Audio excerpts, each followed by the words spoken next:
My district contains all or parts of 6 national forests and the Grand Canyon and 22 other national parks and monuments.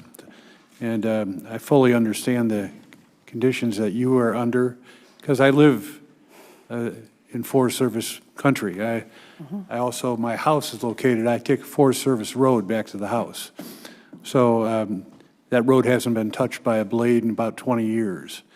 And we even offered at one time to pay for part of it, well, half of it, and they still didn't, because they only have one grader for the entire Coconino National Forest.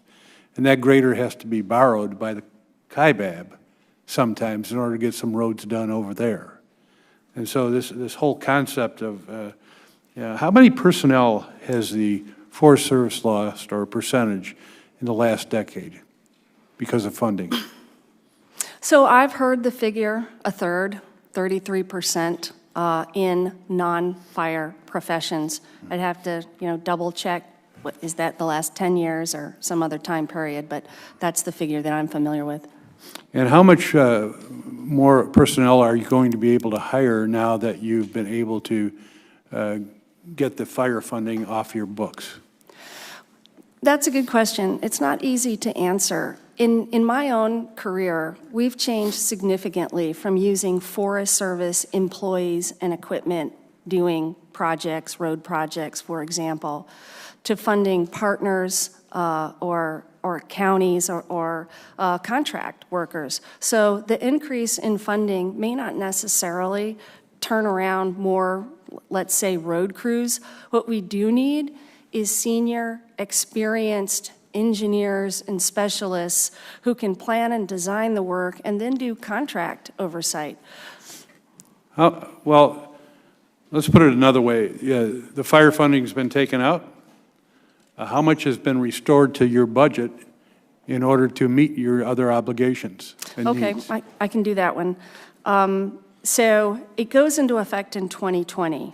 And if we had to request the 10-year average for fire suppression, it would, which we don't because the fire funding fix froze it at 2015 level, we would have to increase the request for fire suppression by $270 million. So what that means is we get to add $270 million back to programs as long as our cap stays the same. Now, it's also, at least out in the West, I know, and in my district, a lot of the forests were put in place because of watershed protection. What impact has the lack of funding had on the ability of us to protect our watersheds, our wildlife that the hunters love, and our fish and the streams that impact the quality of our tourists and our recreational activities in the forest? Yes, sir. The two most important things that affect water quality and water coming off national forests is healthy forest condition and maintaining the road system. Former longtime member of the House, Norm Dix, used to say, if you don't fix the roads, you're going to drink the roads. That's so right. our inability to maintain the road system contributes to degraded water.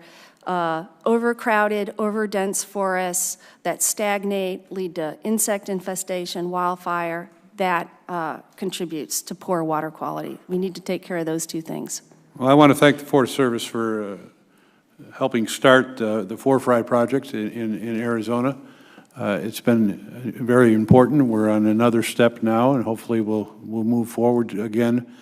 But the management process that you just talked about is critical to water protection, watershed protection, and wildlife and the whole ecosystem that there is. And I just look at Arizona as an example. We have millions and millions of acres that are not managed or haven't been able to be managed, I should say, that are just going up in fire all the time, and that's throughout the West. So I'd kind of like to know the plan of attack other than Fry for the other national forests. Yes, sir. So you might recall we announced an initiative earlier this year that we call shared stewardship. And we are working, we have, I think, 10 states now under an agreement where we're partnering with states to agree on the areas of highest priority treatment, and then we're working on those areas together. And I think that is a commitment that is going to build both support for the work that we need to do and additional capacity for doing it. Thank you, and I yield.